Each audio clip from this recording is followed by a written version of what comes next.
Welcome to the Family Office, planning for the people who matter most. And, if you have something else, man, I definitely want to talk about when we talk about the political process, speaking of which, Mr. Waltz, the Minnesota governor, he's on the hot seat, man. And I know that we've talked a little bit about his politics because he was the vice presidential candidate for Kamala Harris. He's back on the radar, man. And so, out in Minnesota, he's got this whole situation going on with the fraudulent meal claims and all of those things. And so I wanted to, before I chime in, I wanted to get your thoughts about what's going on over there in Minnesota. How do you feel about that? And there's some other topics closely related to that I want to bring up as well. Again, this just further goes back to what I just said. This is why this is just throw it in the basket, right? Just throw another thing in the basket on why people could be so irate. Again, things are so expensive. I mean, unless Minnesota, let me just stop and back up. I'm not surprised. I'm not surprised. And here's why I'm not surprised. Tell me. I'm not surprised because, and I just don't understand why the dirt hasn't come out on Kamala yet. I mean, it will eventually. It will. Everything always comes to the surface. She just must really have she's not good at a lot of things, and I wouldn't insult anybody. She chose to be in the public platform, so she has to receive public criticism. That's the game, right? You wanted to run for president, so you have to be open to criticism. I just don't know how the dirt hasn't come out unless she just has a really good team. And maybe she just doesn't do anything. I mean, maybe she really is just the puppet.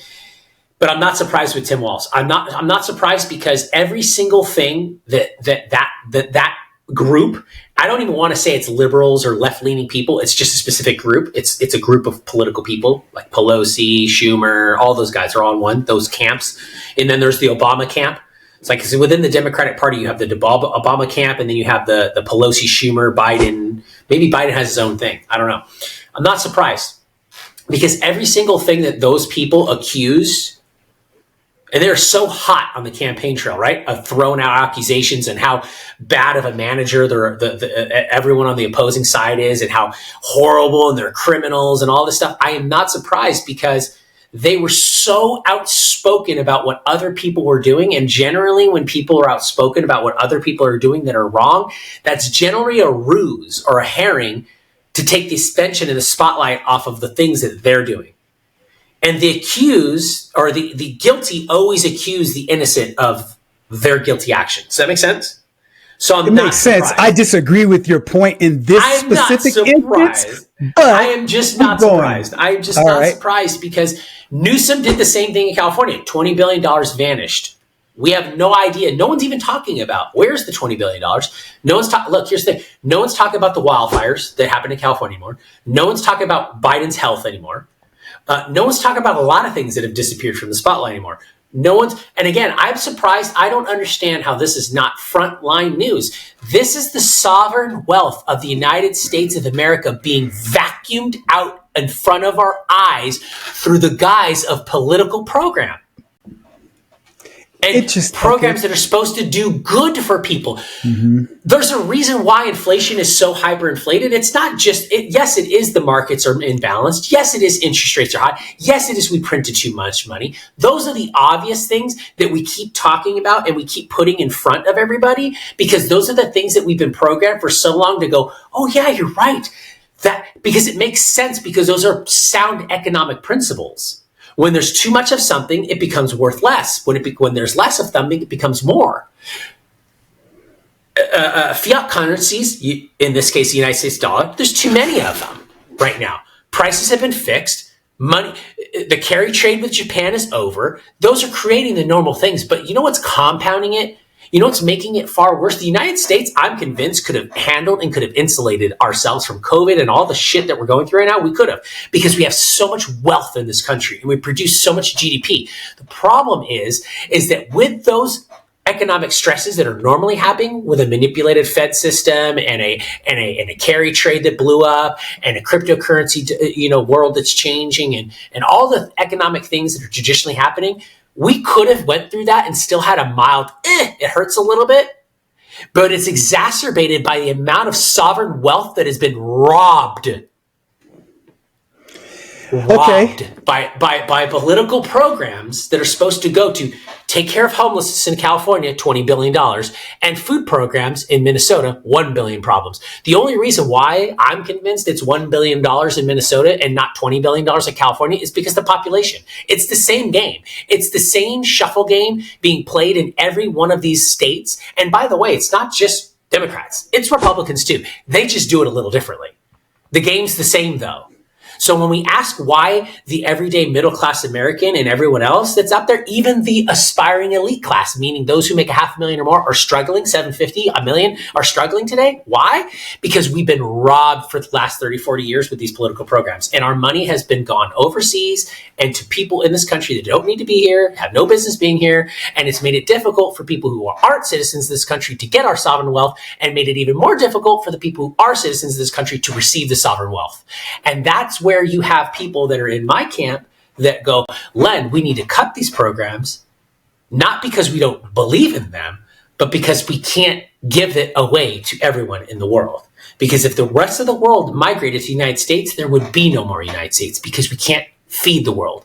And other countries should not be mad at America. They should be mad at the countries that they came from, because those countries didn't do their job.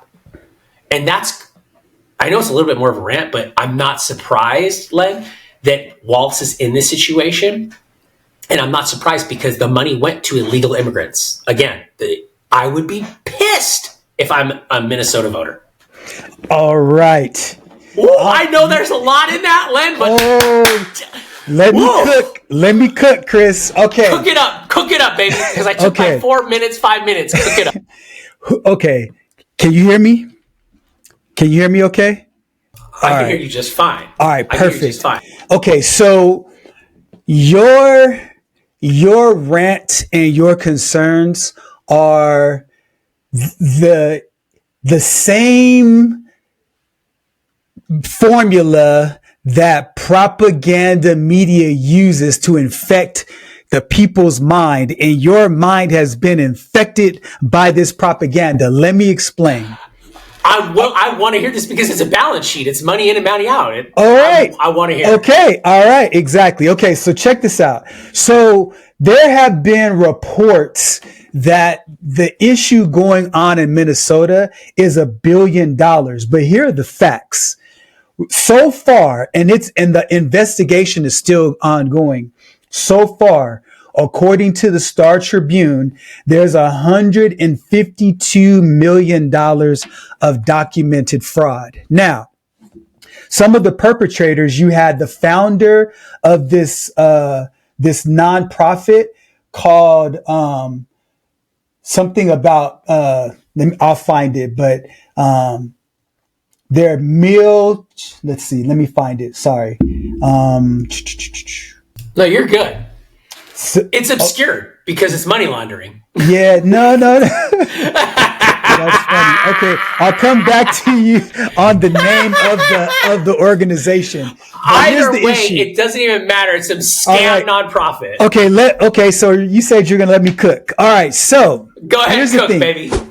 So this nonprofit that was founded, the founder was Amy Bach, and the co-founder is Salim Ahmed. So they were found guilty along with 78 other people on this whole issue with issuing out food during COVID. So what happened is you had all these different organizations. So people who ran grocery stores, people who ran food banks, people who had access to poor people during COVID, they would cook the books as related to, food vouchers that were given out and all of this, these services. And then they would report that to the federal government, and then they would reap the money and pocket a lot of it. One guy in particular, he had to pay back $48 million in restitution because of fraud. Now, all of those things are publicly documented and they're true. And the paper trail of all of that fraud amounts to $152 million, more or less. Okay. So because all of that is true, $152 million is much less than $1 billion. Let's just say it even turns out to be $250 million. That's significantly lower than $1 billion. Now, as you hear me say that, I'm not suggesting that that's okay, because the thing is that the governor of Minnesota should have had processes and systems in place to effectively oversee that. But now, for you, Chris, to talk about Waltz for something that he didn't do specifically, and never bring up your president's name for things that he was directly involved with, that's just not fair, man. Like there's no parallel argument there. So that's one. The other thing is that I didn't even mention him, though. I didn't even mention Trump. No, I'm mentioning Trump because you didn't. Okay, that's the problem. Okay. So but we're talking about Waltz right now. Yeah, and then you mentioned Kamala, and then you also brought up Biden, and you talked about his health, and say, why aren't we talking about that? And so my response, let me cook, Chris. Let me cook, Chris. So you brought up Biden's health, but you didn't once bring up Trump's health and the fact that he just had an MRI that he's not talking about, and there could be some significant health problems. They released it. The New York Times said they released it, and they said, the New York Times called it out. They said, you shouldn't have released this false information. The MRI came back clean, non-remarkable. Okay.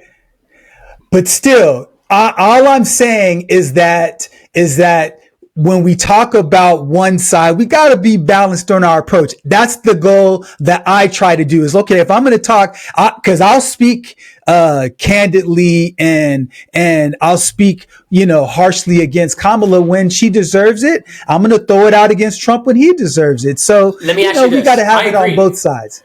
I agree. Let me ask you this though.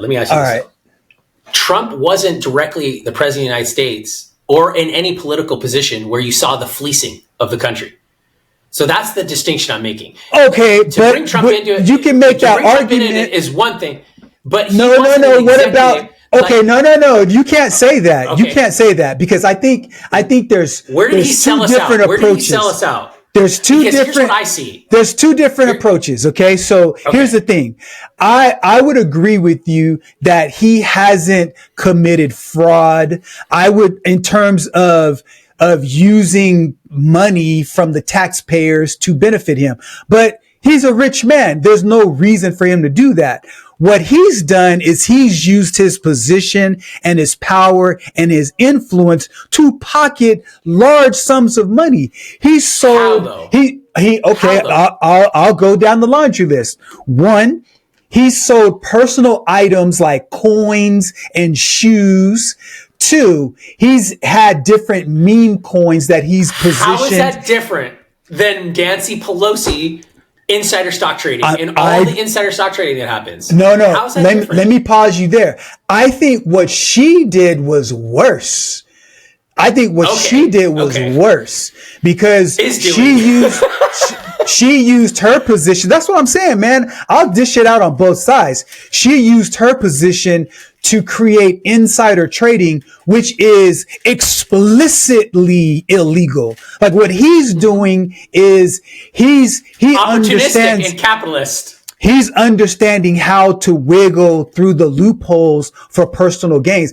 I just think there's a problem when the president of the United States does that. I just think that a president shouldn't be the person to do that. That's just my thing. Like, I think we should hold the president to a higher degree of accountability, of decorum, of intellect, of strategy, of execution. We need to hold the president to the highest degree because the president is supposed to represent the entire country, regardless of a political affiliation. Once you become a president, you're not a president of the Republicans or the Democrats. You're the president of the American people. So that's the problem. What you just said there. That's I the agree. problem. Len. I agree. Is the president needs to be bipartisan. And I agree. And when you become the president, and so does Congress. Like, Congress needs to understand, okay, you understand that there's got to be political maneuvering so you can have control of the House and the Senate. I get that. Correct. But when it comes down to issues and voting down the party line it's anti-American to me, because we're supposed to be the United States, not the divided states. And when I was younger, I definitely had a more polarized perspective. But as I get older, man, I understand the importance, because the United States right now is in a very tenuous position in terms of our position in the world. Like, other countries, they don't have the same level of respect for the United States. And I believe in large part because the president of the United States distanced himself from the different allies that we've relied on for years and years. And, eventually what that does is it makes people like Putin and people like the president of India get together and coalesce. Imagine if India, China, and Russia get together and say, okay, I know they're part of the BRICS nations, but if they decided to get together to economically impact the United States, we'd be in a world of hurt, because we really rely on China and, to a lesser degree, India, on the everyday household goods that are in our place. Now, of course, they would suffer economically as well, but that's not the point. Long term, as America loses its positional power and economic power, military power is always going to be there, but that's not what rules the world. And so when you look at local politicians and you look at governors, I think that Waltz, the degree in which he should be held accountable is not that he was the one that was sleazy and acted with impropriety. I believe the level of accountability he should be culpable of is that he didn't have effective oversight to be able to red flag all of this fraud that was taking place. I definitely hold him to account for that, but I don't impugn his character as a decent human being for what happened. I hold him responsible as a politician and a leader for not having the systems in place, which is really a symptom of the entire political apparatus, because there's all kinds of waste, fraud, and abuse. And I'll end on this point with an analogy. We talked about the fact that we were going to have a discussion about the media and the propaganda that the right and the left play with our emotions, right? Think about it like this. Imagine the issue at hand is pit bull attacks on little children. Okay, so there's probably, let's say there are 100 pit bull attacks on children. Okay, so what begins to happen is the media starts reporting on every single reported pit bull attacks. We now say, you know what? We've got to get rid of those pit bulls because they're a problem. We've demonized pit bulls. Now, every story that the news media told about pit bulls, were they true? Yes, but proportional to the coverage they should have received, should they be demonized for that? The answer to that is no. Very similarly, if you look at the Somali population, there are about 86,000 residents in Minnesota that are from Somalia. And there's one particular place called Waite Park that has about 1 in 5 of their citizens in that enclave that's Somali. Well, if you look at the history of the Italians, of the Irish, and of the Polish, they were demonized early in their experience here in America too. And so if you look at those groups now, in Boston, Irish represents over 20% of the greater metro area of Boston. Italians represent about 15% in Pittsburgh and 12% in Philadelphia. And Polish enclaves represent about 30 to 35%, depending upon the measures, in the Buffalo area.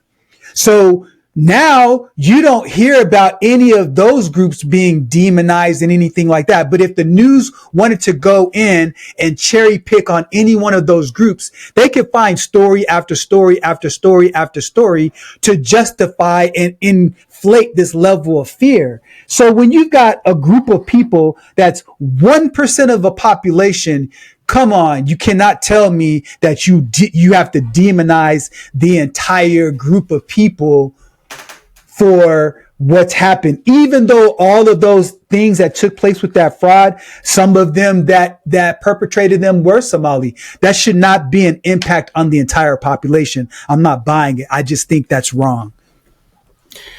I don't think it has anything to do with ethnicity in any of those regards. I think it just has to do with the fact that happens to be the group of people that were committing the fraud. That's what makes it so easy, Chris.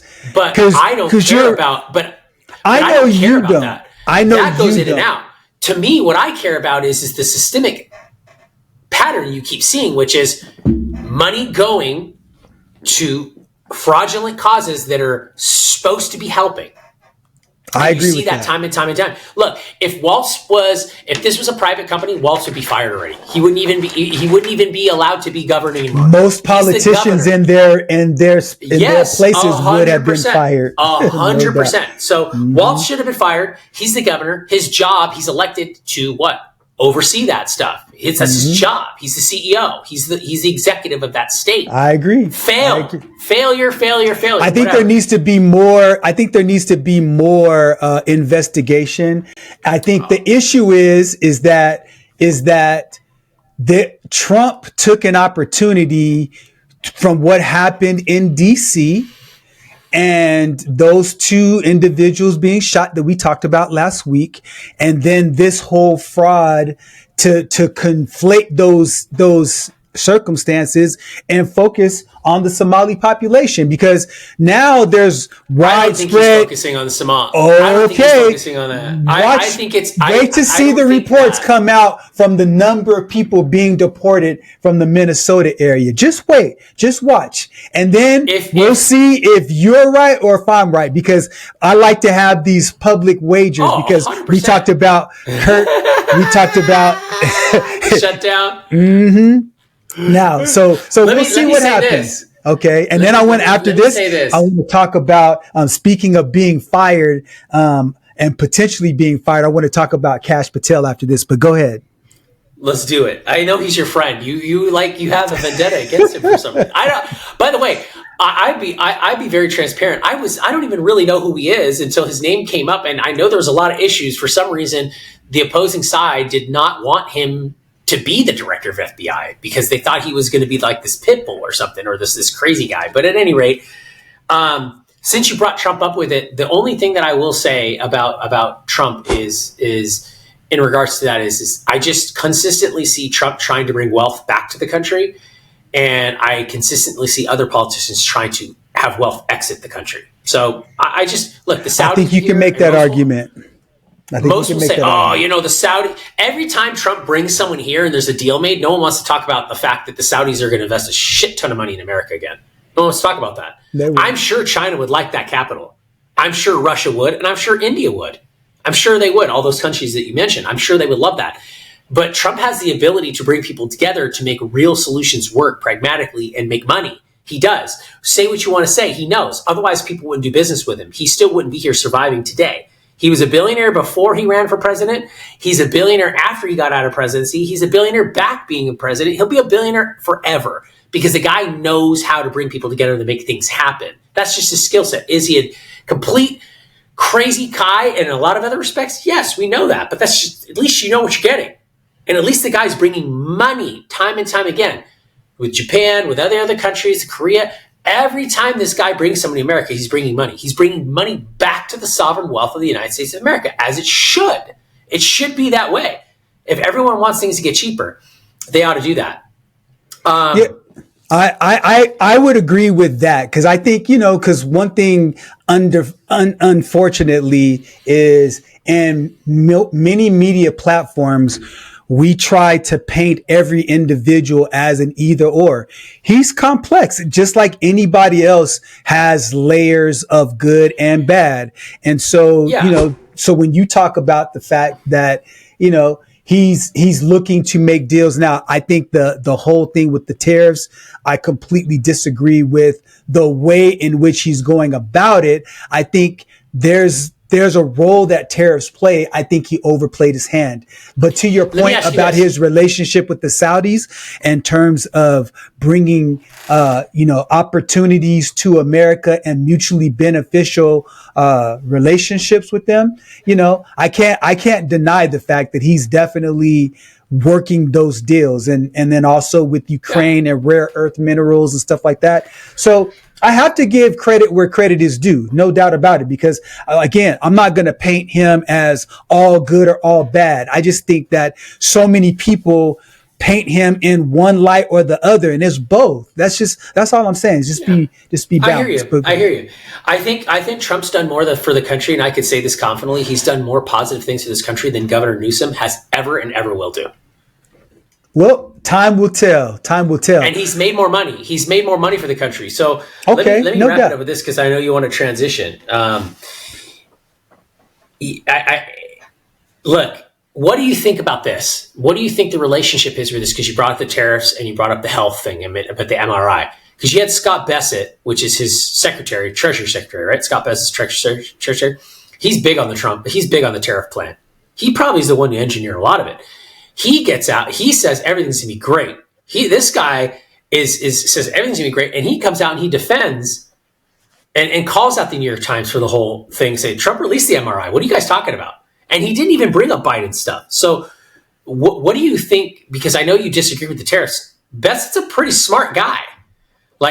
He's a pretty smart guy. I mean, he's not wavering from it. In fact, he wants more of it. So, I got to kind of lead with that and say the guy's making moves, and things are happening. Things are happening in the right direction, and you see things going in the right way. So before you transition, you don't have to answer if you don't want, but I just kind of keep leaning on that I think he's got the right people there, and I think you're going to see this administration end with a very good success rate. I think that we're not out of the woods yet, by the way. It's going to be very harsh and uncomfortable, but I think you're going to see that end. But I just curious to know what your relationship or what your take is, or what your take is on the relationship with Bessent and Trump, and just where he's at in his position, and then we could transition from there, because I do want to talk about what you just mentioned before, because it's pretty wild. Yeah. So when you look at Bessent's thoughts and his pushing of tariffs in such an aggressive manner, I think you have to look at what is the impact of those ideas, and what's the purpose of institutionalizing those ideas. So I'm going to take a step back and talk about tariffs from a more broad perspective, because really the whole point of tariffs is it operates in a separate but connected way, just like interest rates. Tariffs and interest rates, they should be levers to push and pull to stem humans' reactions to it. So what do I mean by that? You raise interest rates when you want to slow down spending, excess spending. You lower interest rates so people can go buy more stuff. You raise tariffs so people domestically are disincentivized to buy stuff from outside of our borders. You lower those tariffs to incentivize money to be spent on imports and exports. And so when you look at tariffs, the main thrust was for tariffs to be increased to keep manufacturing here in the United States. That ship has sailed a long time ago. United States, we control the service industry and we control the technological industry, and China's biting at our kneecaps and at our ankles in that regard.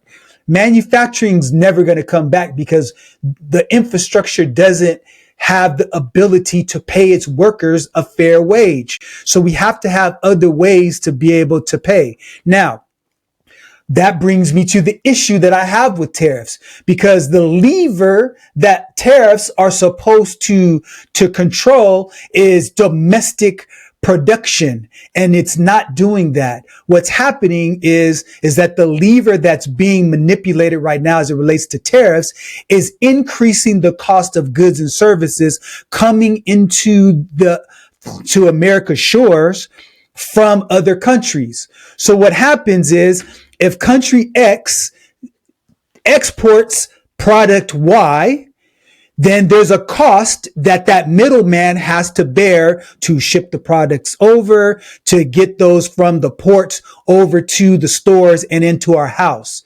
That increase in cost is going to happen in two ways. Either the receiving entity, in this case, the United States, is going to have to pay more to take a lower profit if they don't want to pass on those costs to us as the consumer, or they have to increase their prices. And because they have to increase their prices, that price gets shifted and sifted over to the consumer. And that's the issue I have, Chris, is that the cost of the things we buy is getting more and more and more relative to the income and relative to the level of domestic productivity. And because we're not more productive and we don't have more money compared to more income compared to the increased cost, American citizens are becoming poorer. And that's the issue I have.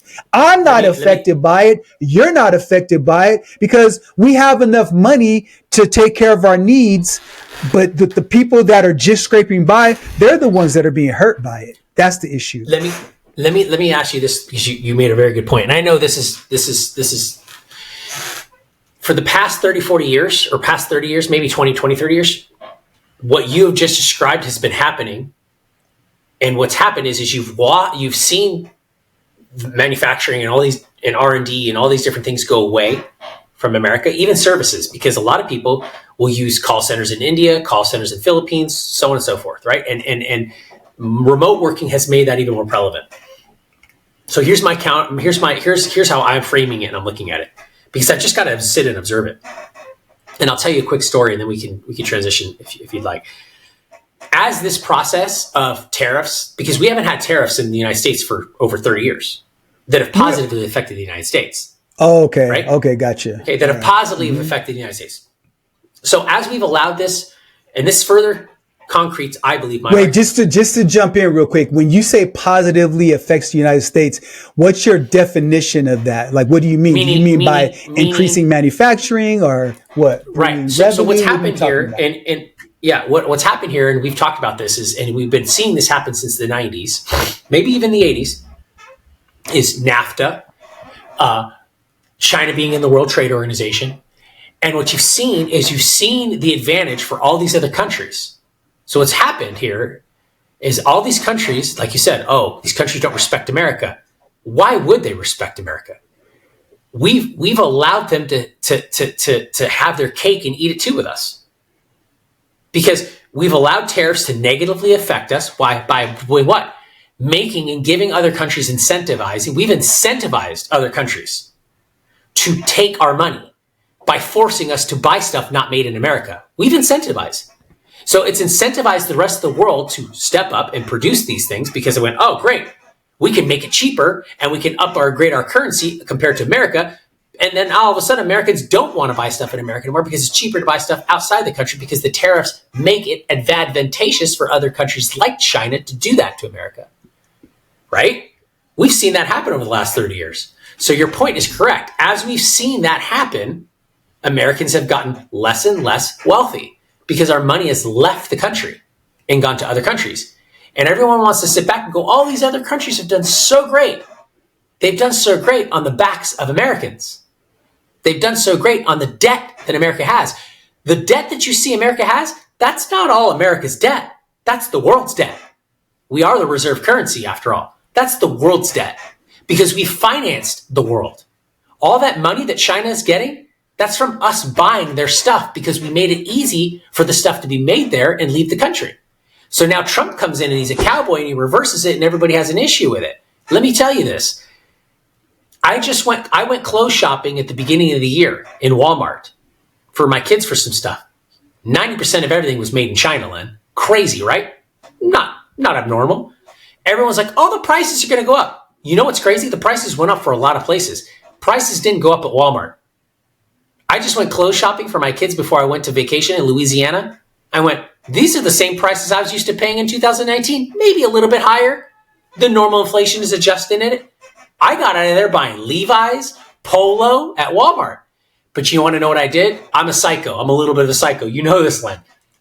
I look at labels. You want to know what's interesting?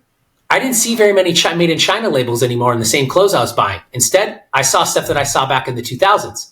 Bangladesh, Vietnam, and Turkey. But if I bought jeans at Walmart at the beginning of the year, they were made in China. If I buy them today, they're made in Bangladesh again. If I go back 40 years ago, they're made in America. So we've incentivized these other countries to get rich, and now we're paying the price. The debt you see that America has, yes, a lot of it's our debt. But a lot of it's the world's debt. A lot of it's the world's debt. And just to transition again, if we cut everything off today, and I know we're really tight on a global supply chain, and it's going to be rough for America to turn up again because you take long cycles for tariffs and all these things to work. It doesn't happen overnight. America doesn't need any other country. And we proved that before World War II. We proved that after World War II. We proved that before World War II. America has the best military defense. We're surrounded by oceans. We have the Mississippi River up the middle. America doesn't need nobody. Nobody. And as soon as we figure out how to manufacture in space, and as soon as we figure out how to produce in space and offload into space, into low Earth and high Earth orbit, game over, baby. Game over. And there's a reason why the brains of the world like Musk come to America, because they know countries like China and Russia and all this stuff, the priority is never human civilization. The priority is always those who make and control the gold. China is no different from Pharaoh's economy and Pharaoh's world back in the ancient world. You know, it's the same old thing. It's the same old thing. All right. So the only point there's a lot that I want to push back on, but that would be another podcast, another episode, baby. No doubt. The one thing though, we're getting real deep today, though. It's getting real deep today. Yes. I like it. And I like it. I think the one thing you really, really need to be careful about is that when you look at World War I, World War II, and the context of that time period versus now, World War I and World War II, you were at the dawn of the Industrial Revolution, and the United States was on the forefront of that. Not China, not Bangladesh, not India. America was, and England was. And so then you had the increased production of steel. And so then you had the Transcontinental Railroad. You had all the skyscrapers that were being built. So construction was happening everywhere.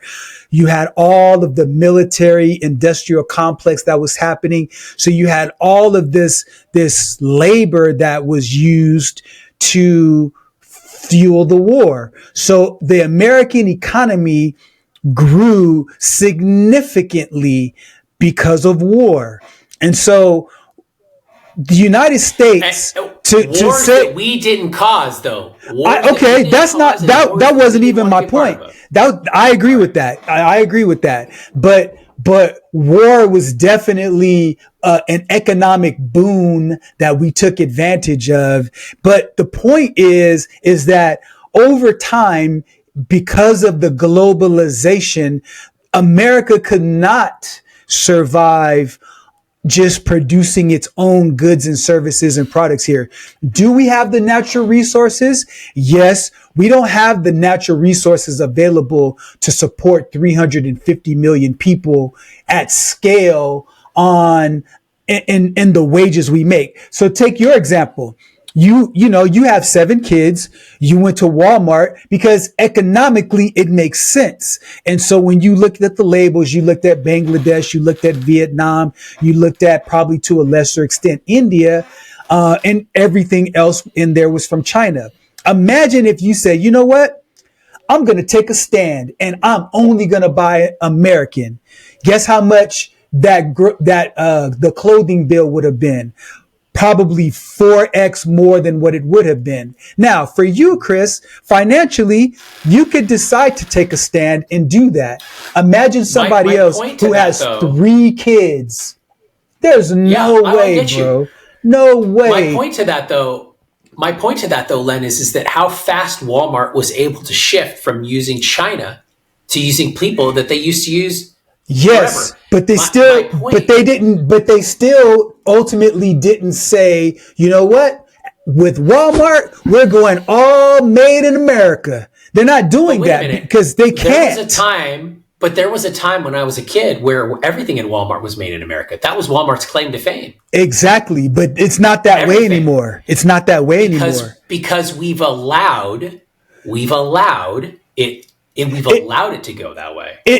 It happened because it was financially okay. There's a difference, Chris. There's a difference. Okay, look. Think about human psychology. Good or bad. We can't be mad at the situation we're in right now because we allowed it to happen because certain people got rich doing it. You suggest that us allowing it is a bad thing. So let's think about human psychology.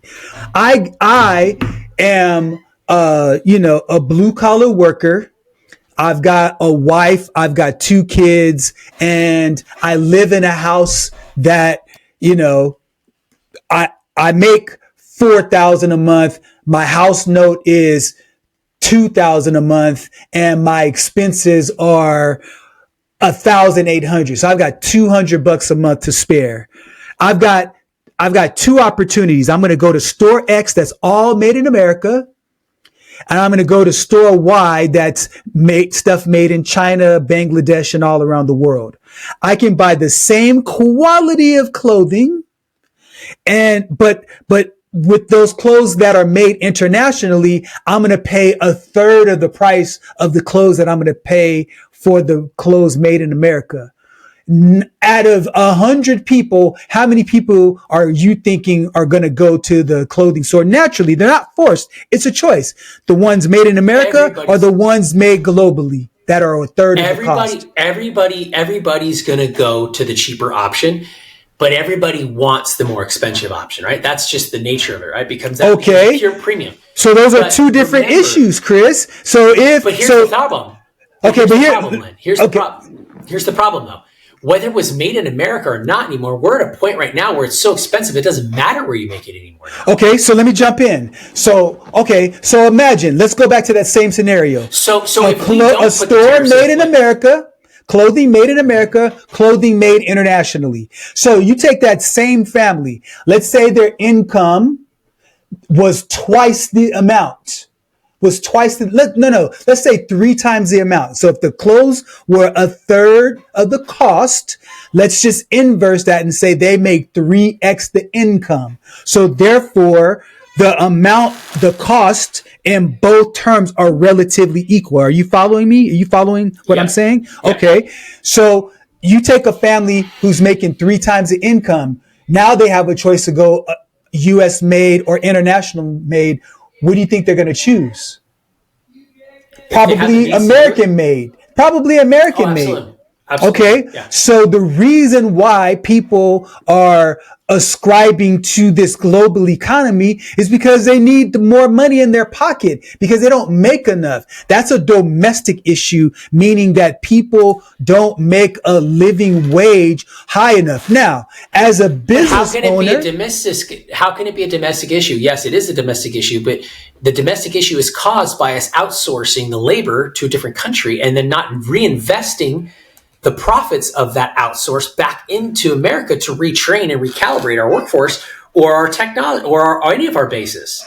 And that's the problem. That's the problem. And eventually, but that's the capitalistic way, though, Chris.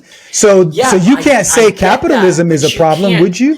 But I get that. But you can't you can't have that argument either because the system is rigged politically. And what I mean by that, it's not rigged politically, but it's too politically influenced that you can't ever measure it accurately because you have a Federal Reserve System, and a Federal Reserve System counters the entire premise of a free market system because you can't have an independent body like that tell you interest rates are this and interest rates are that or not. And that's something we've talked about. Look, if we had a true free market system, the landscape would be vastly different because the bailouts of 2008 wouldn't have happened. The tech bailouts of 2000s wouldn't have happened. But you got to understand we're at this point right now where we've manipulated so much with this system that no wonder we're in the situation we're in. And everyone wants to look outwardly. People here in America want to look outwardly and go, oh my God, everything's so new everywhere else because we sent all the money there. Yeah, but it's not because of any wrong. Okay, it's not. The people operate based on personal incentives and personal choice. People are fickle. But the thing is that even you and I'll go to the dollar store from time to time and go to Walmart just because it's cheaper. All the time. Right. All the time. So people, and so if you take that argument indirectly, you and I are contributing to the problem because if all of us that had the financial wherewithal took a stand and said, you know what, we're only buying American cars. You and I both have German cars. You and I have 80% of the products in our house that are made in China. You and I go to places where, the majority of our goods and services are global. That's just a human phenomenon.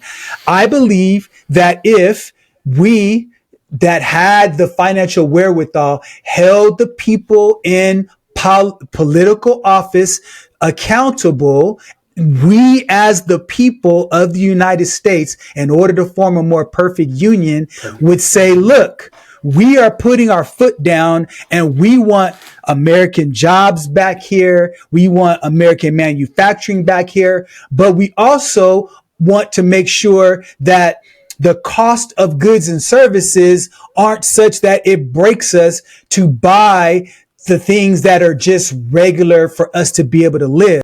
And speaking of holding our politicians into account, you got the director of the FBI, Kash Patel.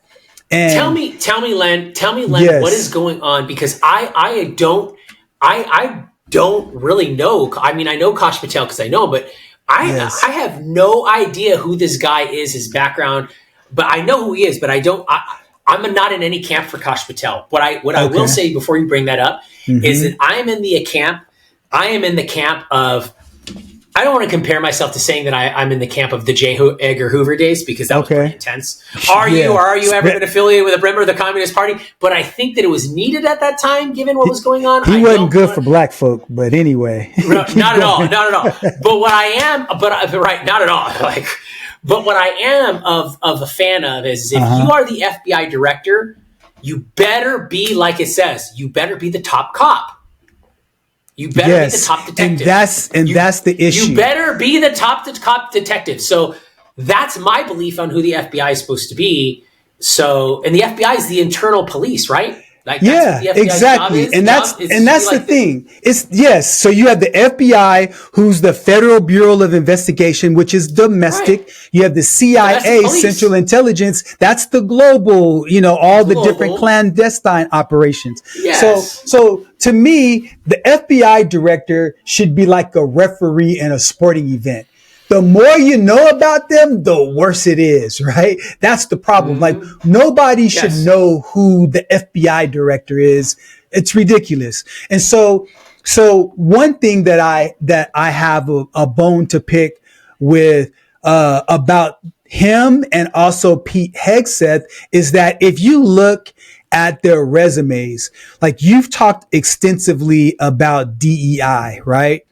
Well, if you look at Kash Patel's resume and you look at Pete Hegseth's resume relative to the position they have, they are grossly, objectively underqualified to hold those positions. Okay. Now, I believe in giving people a shot if they have potential, they have,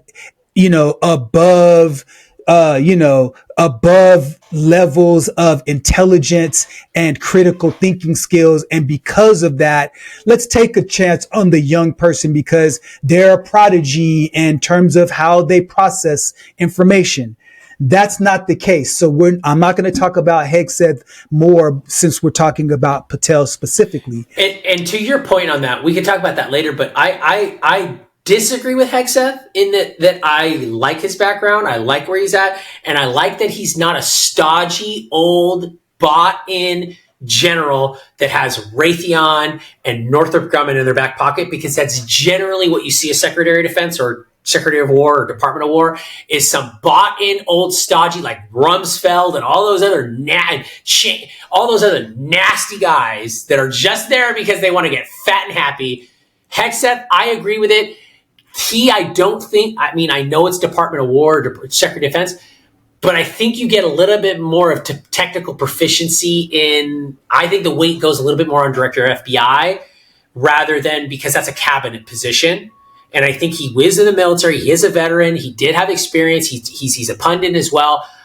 But I don't want to talk about Hegseth. We can talk about him later. Kash Patel, I think there's a higher technical proficiency that needs to exist for that position. I think that's just my perspective.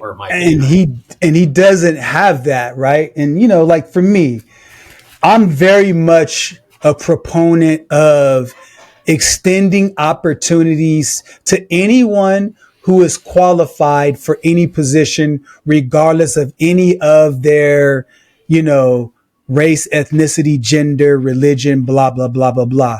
And I think meritocracy, right? I agree, 100%. It needs to be meritocracy. Now, like Elon Musk says, we need to have meritocracy. Yes, and I think that there needs and there's some nuance to that. There's a little bit of nuance to that. You've got to humans. There's nuance to everything. You've got to give people equal access, and sometimes that requires a different level of access, but the performance needs to be up to par. So with Kash Patel in particular, one, he does not have the background necessary that's required to be an FBI director. He doesn't have significant law enforcement experience. He doesn't have any of that. And so even his own agent said that he's in over his head. It's very clear.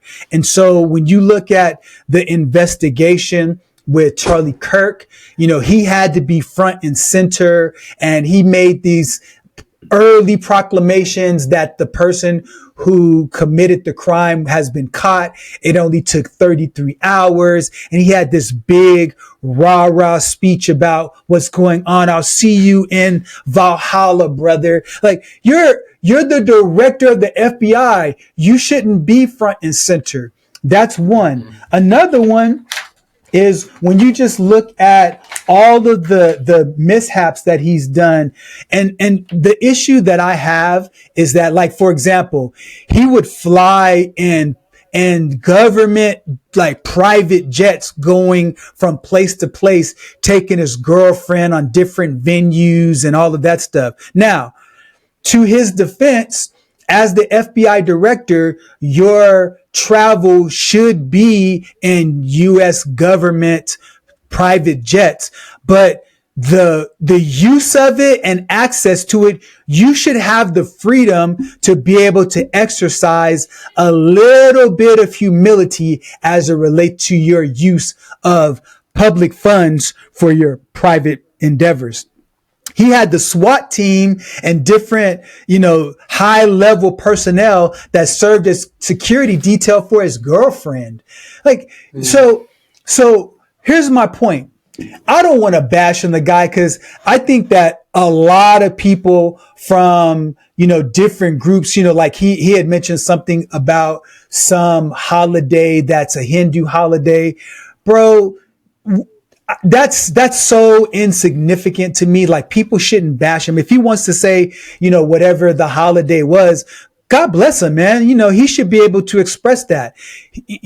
Freedom of religion is a big thing. Just because you're not Christian doesn't mean that you got to bash the guy, but the issue that I have with him over all of those things is that the United States needs to have trust in the different internal organizations, in particular the FBI. And what he's doing is he's eroding public trust because he's grandstanding. Like, another example was, he was making a public appearance and he needed to have a certain FBI jacket, but the only ones they had available were extra larges. So he took the jacket from somebody else, a medium-sized jacket, and it had the wrong stickers and tags on it. So he had to Velcro a certain the FBI tag onto his jacket so he could look the part.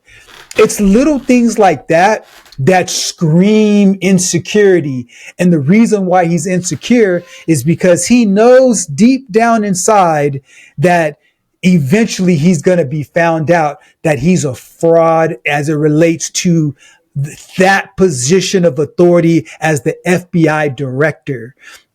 Once that happens, I think that it's just a matter of time. My prediction, he's not going to make it through 4 years. I don't think it's going to happen. I don't think he's going to make 4 years. Just in watching him and seeing him, and I just don't feel he will make 4 years. Yeah. Senate confirmed him.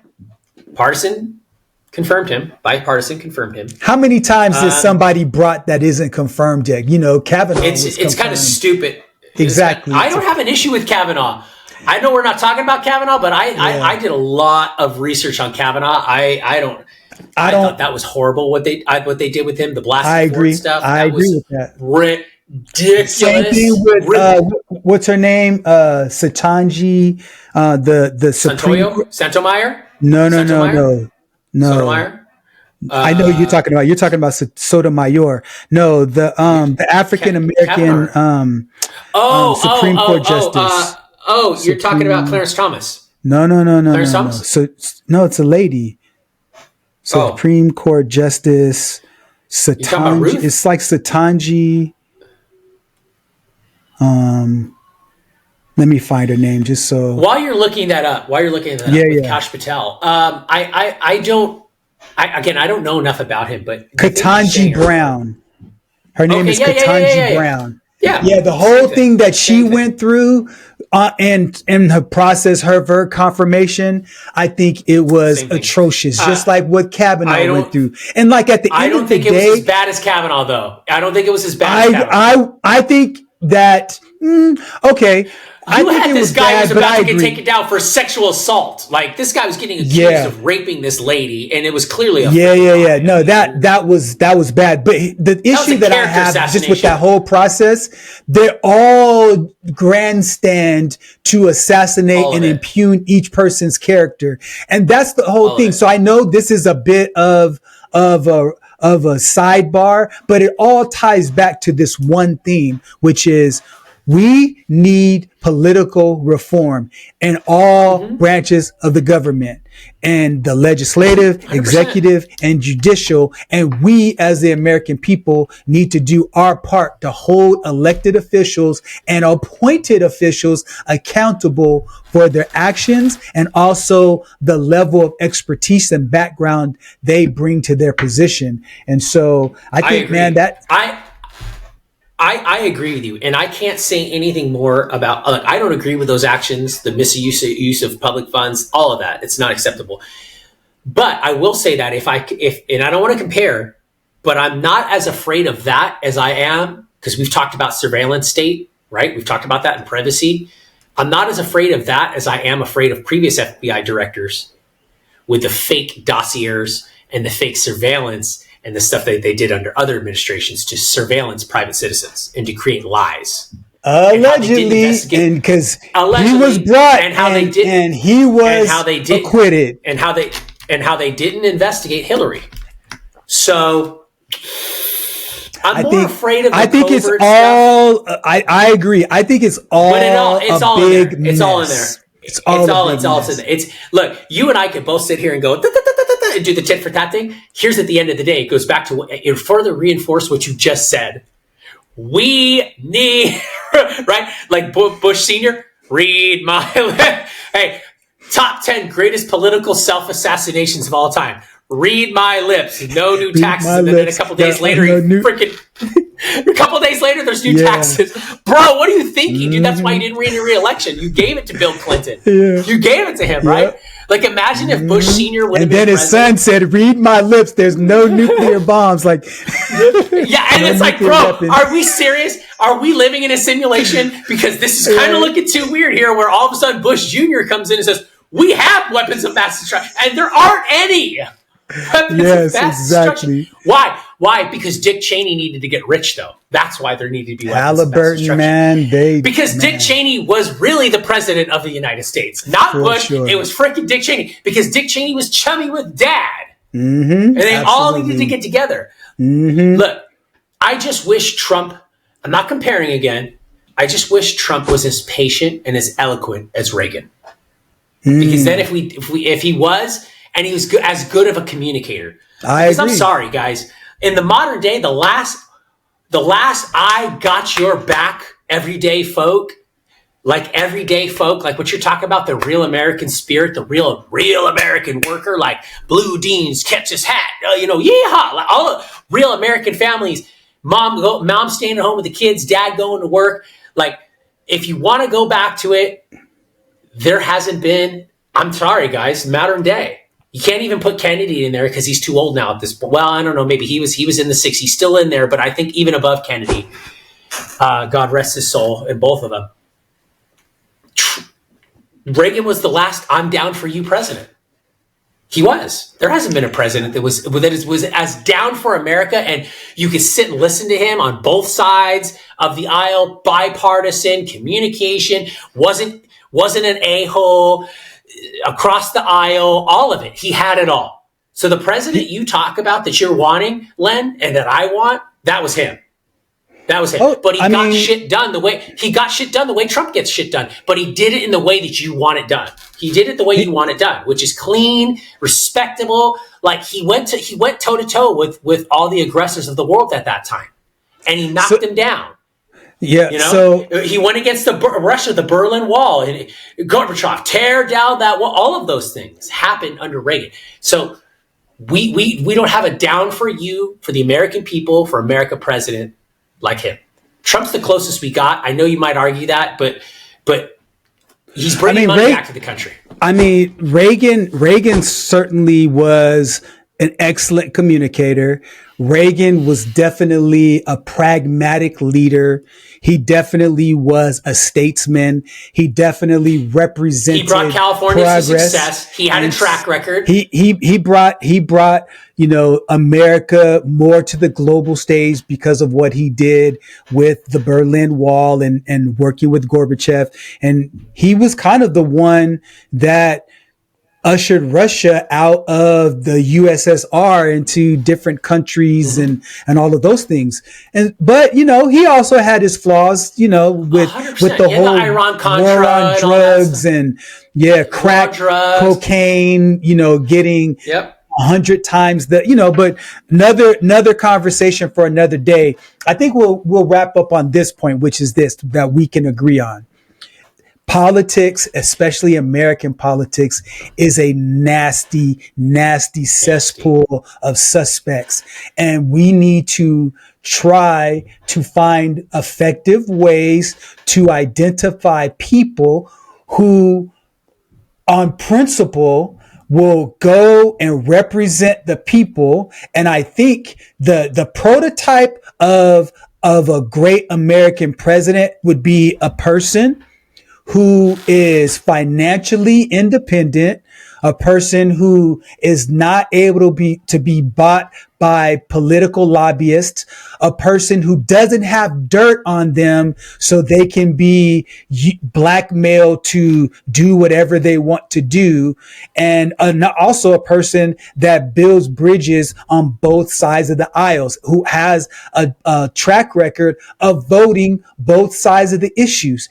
If you find that person, I believe that could be the beginning of a resurgence of America, because right now, when you look at the proliferation of AI and the arms race that we're having with China, and then when you look at all of the infighting we have in Congress, we need change, man. And so I'm glad that you and I are able to have conversations like this and disagree and agree on points and converge and diverge and all of those things. I don't feel any different about you. Not at all. I don't feel any different about you. Not at all. In fact, I'm going to get off this podcast right now and I'm going to go eat lunch and dinner. And I'm going to go, dang, that was hot. That was hot. I loved it. Absolutely, man. But that's what everybody envies, though. And that's what the rest of the world envies. And the rest of the world doesn't understand, Len, is that's the American culture is, hey, it's like my power mechanics. Did you ever take power mechanics in high school? It's an old class they don't do anymore where they teach you how to work on engines. I took wood shop and driver's ed. I did that too.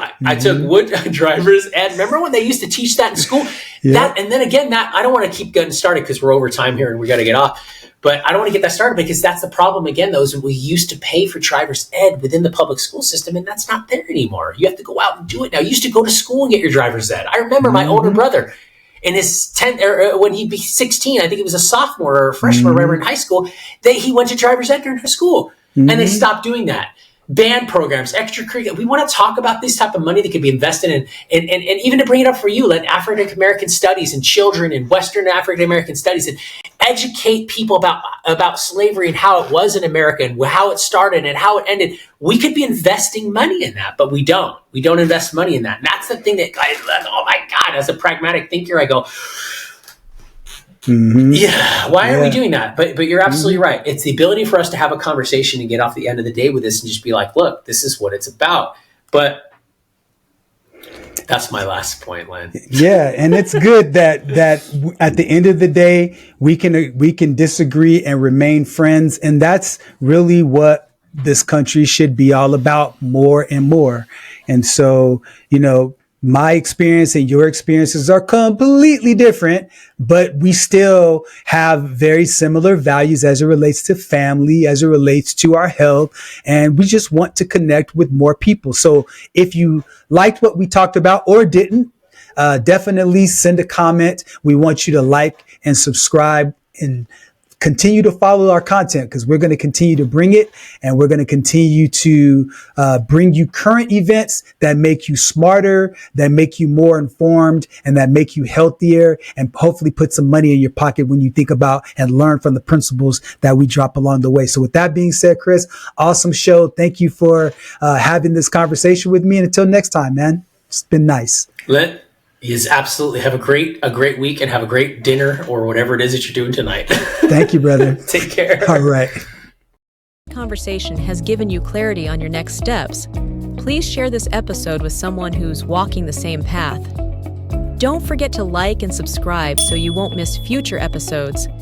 And remember, planning ahead isn't just prudent, it's an act of care. Thanks for joining us, and we'll see you next time on The Family Office.